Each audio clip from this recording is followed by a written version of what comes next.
Hari ini kita akan membahas tentang pengupahan. Materi kita tentang pengupahan kita awali dari apa yang dimaksud dengan upah. Sebelum saya menjelaskan tentang apa yang dimaksud dengan upah, perlu kiranya saudara pahami kembali bahwa ketika kita berbicara tentang upah, maka upah itu di dalam hubungan perburuhan adalah merupakan titik sentral terjadinya sebuah permasalahan, yaitu permasalahan antara pihak pekerja dan pihak pengusaha di sisi lain.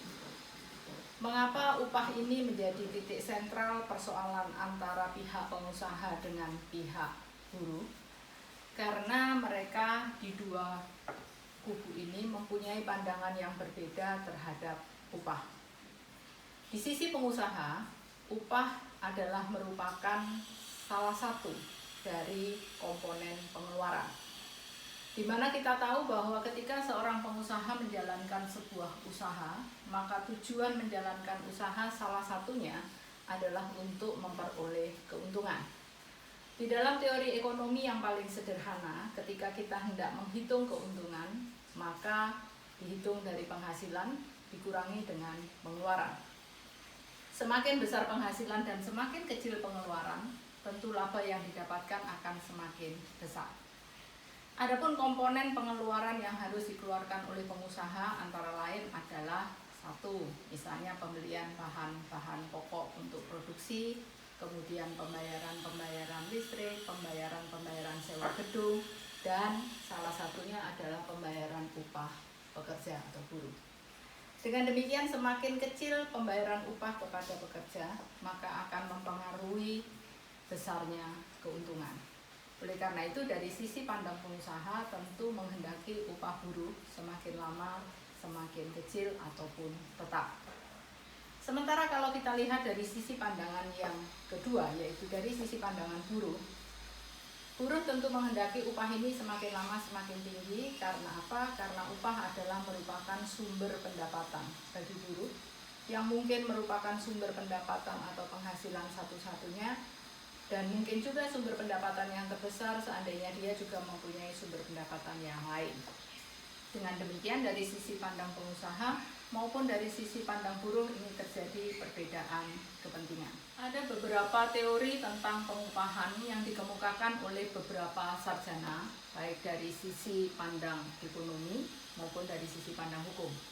Teori-teori pengupahan itu antara lain bisa saudara pelajari yang dikemukakan oleh David Ricardo, Ferdinand Lassalle maupun Clark.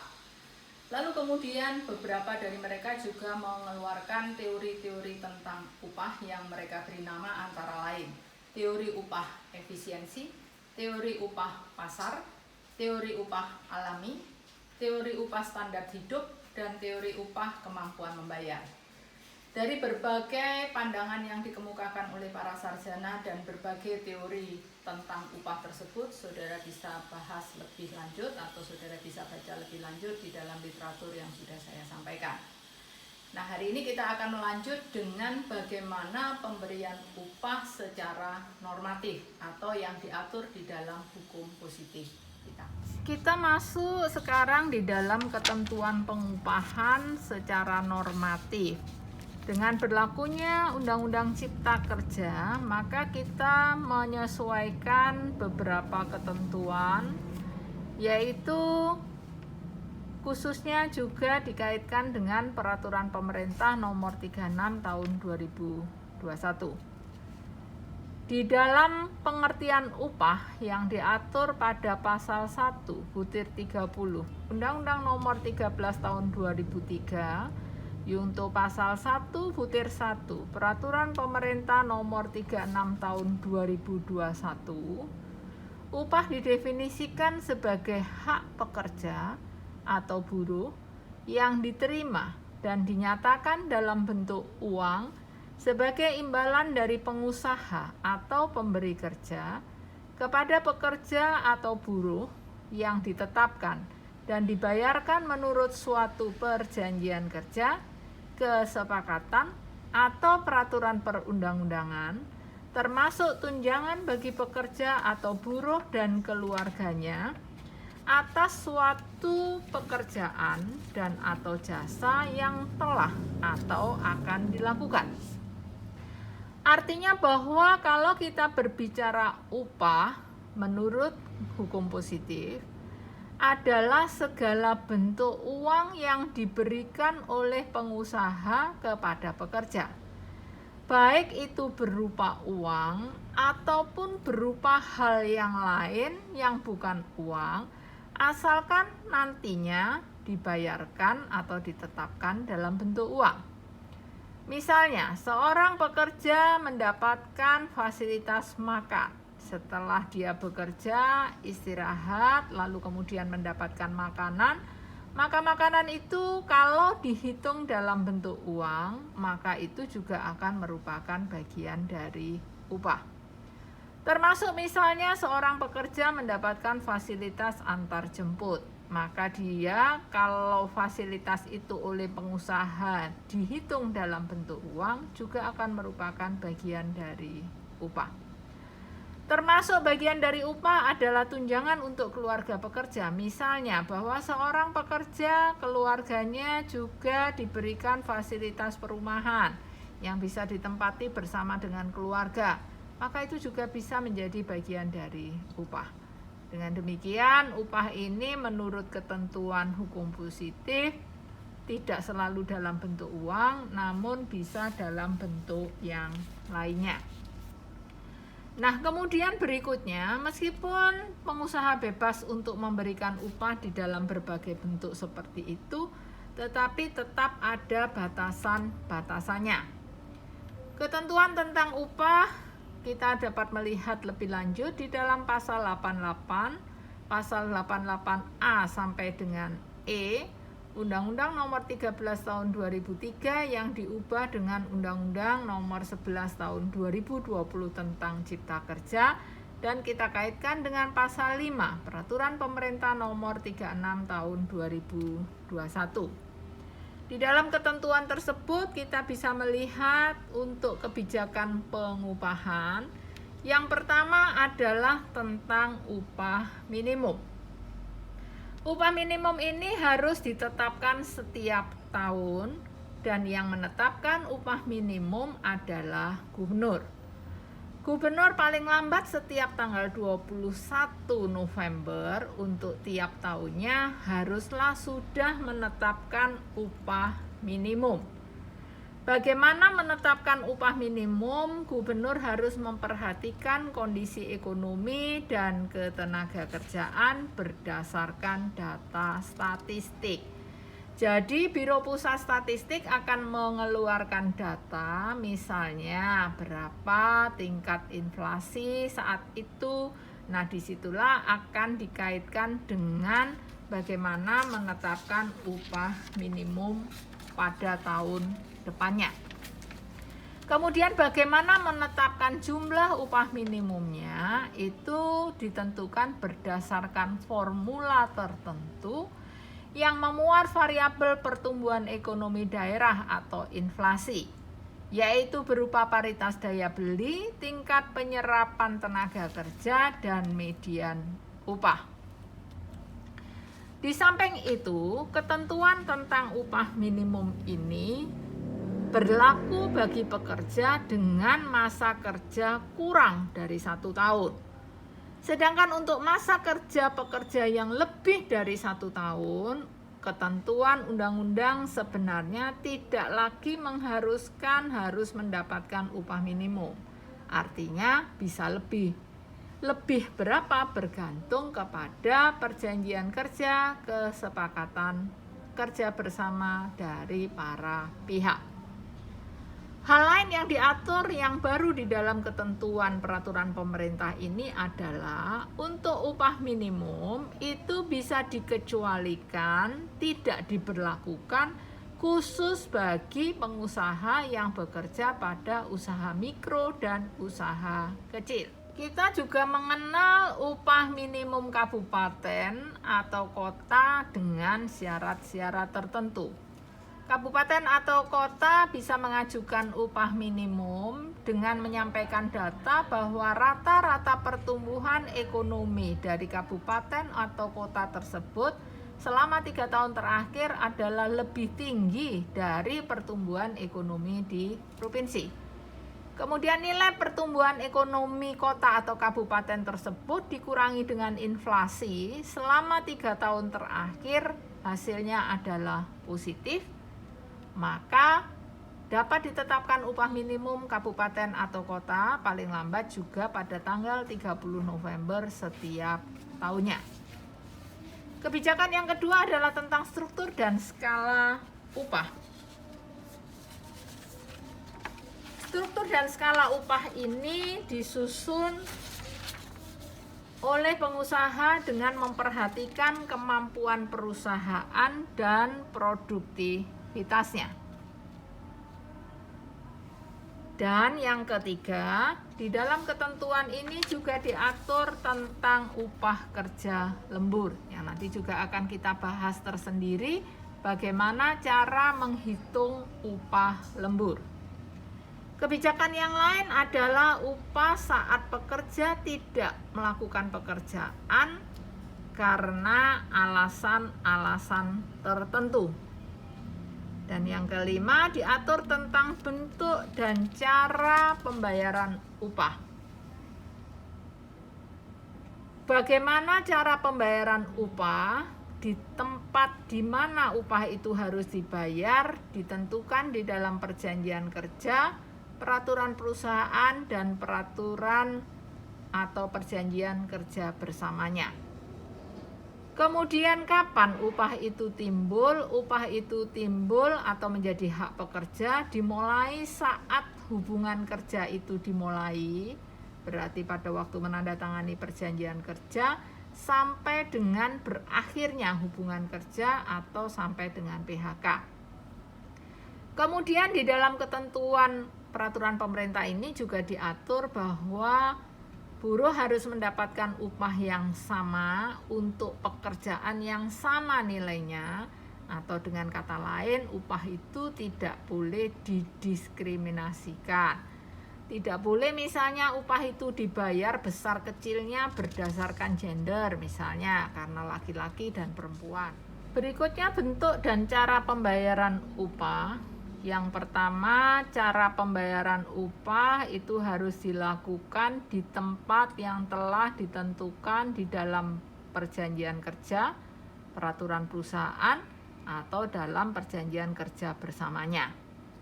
Nah, kemudian hak buruh atas upah itu dimulai saat buruh melakukan hubungan kerja, berarti yang dimulai pada perjanjian kerja, dan berakhir saat diakhirinya hubungan kerja atau saat PHK. Kemudian undang-undang juga menentukan bahwa buruh harus mendapatkan upah yang sama untuk pekerjaan yang sama nilainya. Atau dengan kata lain upah ini tidak boleh diberikan secara diskriminatif. Misalnya seorang pekerja perempuan dan seorang pekerja laki-laki, jika dia melakukan pekerjaan yang sama, maka dia juga akan mendapatkan upah yang sama. Nah, berikutnya berapa besarnya upah itu ditentukan dengan cara sebagai berikut. Bahwa seorang buruh itu akan mendapatkan upah minimal atau yang dikenal dengan UMR, yaitu dengan ketentuan sebagai berikut, bahwa upah itu bisa ditentukan berdasarkan satuan waktu atau berdasarkan satuan hasil. Jika ditentukan berdasarkan satuan waktu, maka bisa saja perjanjiannya itu untuk paruh waktu, maka upah per jam itu adalah sama dengan upah sebulan dibagi 126. Atau berdasarkan harian, maka upah sebulan itu adalah dibagi 25 untuk 6 hari kerja, dan upah sebulan itu bisa dibagi 21 untuk 5 hari kerja. Atau bisa pula berdasarkan satuan waktu itu adalah dengan upah bulanan. Jadi artinya boleh saja upah itu per jam, upah itu per hari, atau upah itu per bulan. Dan itu sudah maksimum. Tidak boleh lalu kemudian upahnya 3 bulanan atau tahunan, nah itu tidak boleh. Maksimum adalah bulanan, tapi boleh juga dibayar harian, bahkan boleh dihitung per jam. Nah, di samping itu ada juga pembayaran upah yang didasarkan pada satuan hasil. Jadi dilihat dari hasil pekerjaannya, maka itu akan menentukan besarnya upah. Berikutnya ada hal-hal yang dapat diperhitungkan dengan upah, dan juga upah ini akan diperhitungkan untuk pembayaran hak dan kewajiban. Artinya misalnya nanti kalau terjadi pemutusan hubungan kerja, maka tentu dasar perhitungannya dari upah. Lalu nanti misalnya ada tentang BPJS, yaitu bahwa seorang buruh akan diikutkan dalam BPJS Kesehatan atau Ketenagakerjaan, itu juga didasarkan pada upah untuk pembayaran preminya. Nah, sekarang kita masuk pada pelaksanaan ketetapan upah minimum. Di dalam pasal 94 Undang-Undang Nomor 13 Tahun 2003 ditentukan apabila upah itu terdiri dari upah pokok dan tunjangan tetap, maka besarnya upah pokok paling sedikit adalah 75% dari jumlah upah pokok dan tunjangan tetap. Demikian pula jika komponen upah itu terdiri dari upah pokok, tunjangan tetap, dan tunjangan tidak tetap, berdasarkan pasal 7 PP 36 tahun 2021, maka komposisinya juga adalah sama. Upah pokoknya tetap adalah 75% dari jumlah upah pokok dan tunjangan tetap.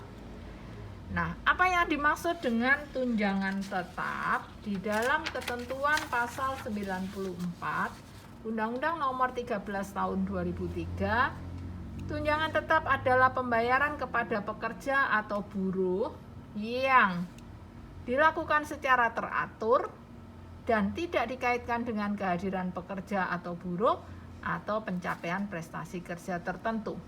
Artinya, kalau seorang buruh misalnya mendapatkan tunjangan makan setiap hari, berarti secara teratur, baik buruh itu masuk atau tidak masuk, berarti tidak dikaitkan dengan kehadiran. Baik buruh itu sedang malas atau sedang rajin, berarti tidak dikaitkan dengan pencapaian prestasi kerja tertentu, maka tunjangan makan tadi kita sebut sebagai tunjangan tetap. Tapi kalau misalnya orang diberikan tunjangan makan, tapi kalau tidak hadir dia tidak mendapatkan, maka itu namanya adalah tunjangan tidak tetap. Jadi saudara jangan terpengaruh pada nama tunjangannya, tapi lihatlah bagaimana cara pembayarannya. Sekarang kita masuk kepada asas no work no pay. Di dalam pengupahan ada asas yang mengatakan bahwa pekerja tidak akan mendapatkan upah kalau dia tidak bekerja, atau pengusaha tidak wajib membayar upah kalau buruhnya tidak melakukan pekerjaan. Namun demikian, asas no work no pay ini tetap mengenal perkecualian, yaitu di mana seorang pekerja atau buruh tidak melakukan pekerjaan tetapi pengusaha tetap harus membayar upah. Dalam hal apa itu terjadi? Yaitu jika buruhnya berhalangan atau buruh melakukan kegiatan lain di luar pekerjaannya, atau buruh menjalankan hak istirahat atau cuti, atau buruhnya bersedia melakukan pekerjaan tetapi pengusaha yang tidak mempekerjakannya. Nah, apa yang dimaksud dengan 4 hal itu? Kita lihat satu persatu. Yang pertama adalah kapan buruh ini akan disebut berhalangan. Yaitu yang pertama adalah pekerja atau buruh itu sakit sehingga tidak dapat melakukan pekerjaannya. Jika pekerja atau buruh itu sakit, pengusaha tetap harus membayar upah dengan ketentuan-ketentuan sebagai berikut. Untuk 4 bulan pertama sakit, maka pekerja tetap berhak atas upah 100%. 4 bulan kedua, pekerja tetap harus dibayar 75% dari upahnya.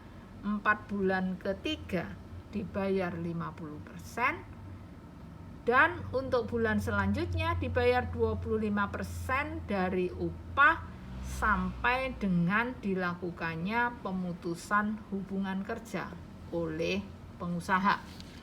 Jadi artinya setelah 12 bulan buruh itu sakit dan dibayar oleh pengusaha, maka barulah pengusaha itu dapat mengajukan permohonan PHK. Kalau baru sakit 1 hari, 2 hari, maka pengusaha tidak berhak untuk mengajukan PHK. Berikutnya, pekerja atau buruh juga tetap mendapatkan upah, khususnya bagi pekerja perempuan yang sakit pada hari pertama dan kedua masa haid. Nah, ini juga ketentuan yang sedikit mengundang kontroversial, karena tadi di awal seorang pekerja tidak boleh dibedakan gender, namun demikian tidak dapat dipungkiri bahwa seorang pekerja perempuan juga tetap mempunyai kekhususan-kekhususan tertentu. Pekerja atau buruh juga tetap dibayar apabila pekerja atau buruh itu tidak masuk bekerja dengan alasan pekerja atau buruh menikah, atau pekerja atau buruh itu menikahkan anaknya, mengkhitankan anaknya, atau membaptiskan anaknya. Atau pekerja atau buruh itu istrinya melahirkan atau keguguran kandungan. Kemudian juga apabila ada keluarga pekerja yang meninggal, yaitu suami atau istri, atau anak, atau menantu, atau orang tua, atau mertua, atau anggota keluarga dalam satu rumah. Dalam hal-hal yang demikian, pekerja atau buruh ini juga tetap berhak mendapatkan upah.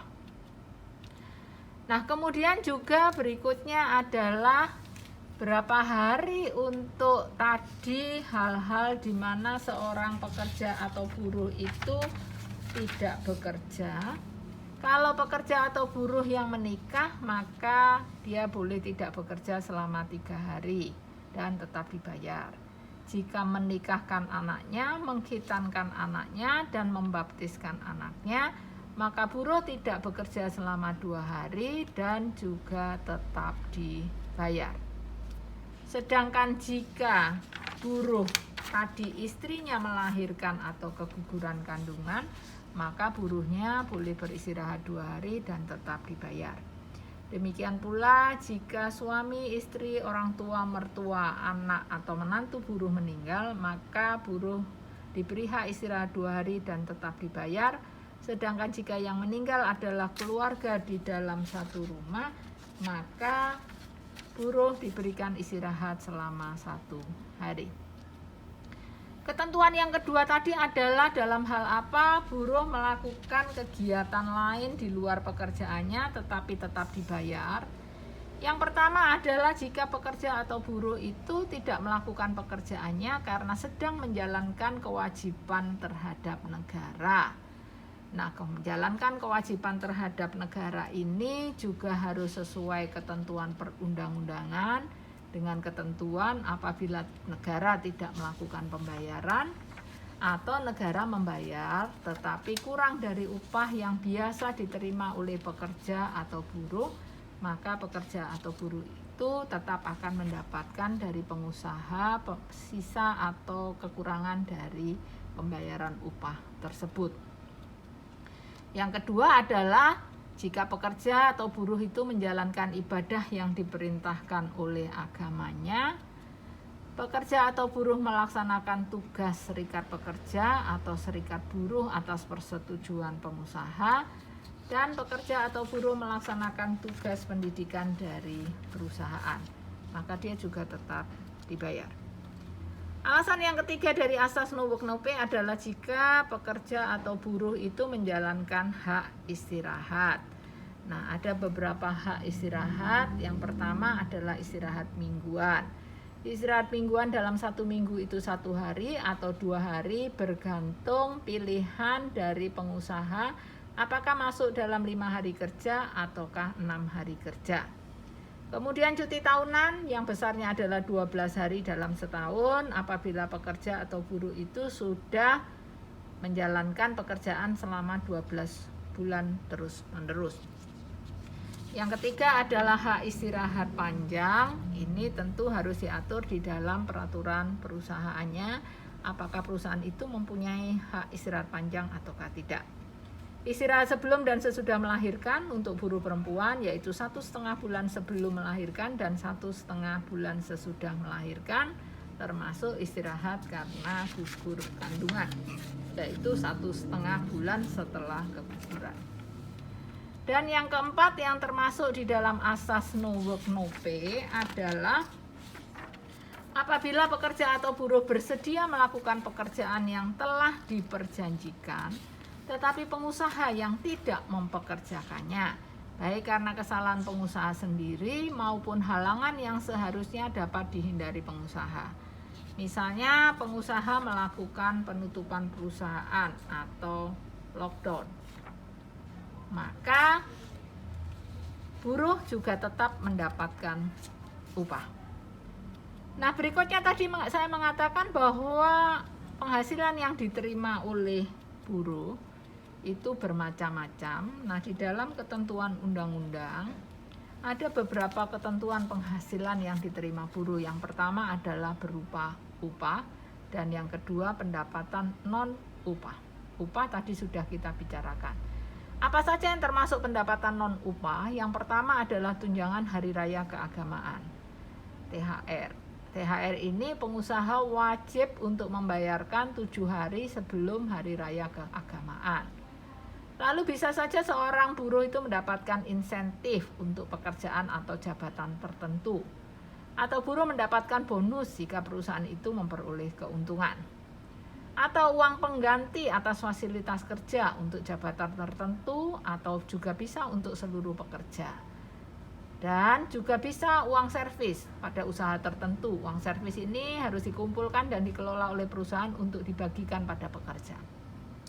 Artinya pendapatan non-upah ini yang wajib hanyalah pada poin A, tunjangan hari raya keagamaan. Sedangkan insentif, bonus, uang pengganti fasilitas, dan uang servis itu bergantung kepada perjanjian kerja, kesepakatan, dan di dalam PKB-nya. Nah, masih ada beberapa ketentuan-ketentuan tentang upah yang akan kita bahas pada pertemuan kita berikutnya. Terima kasih.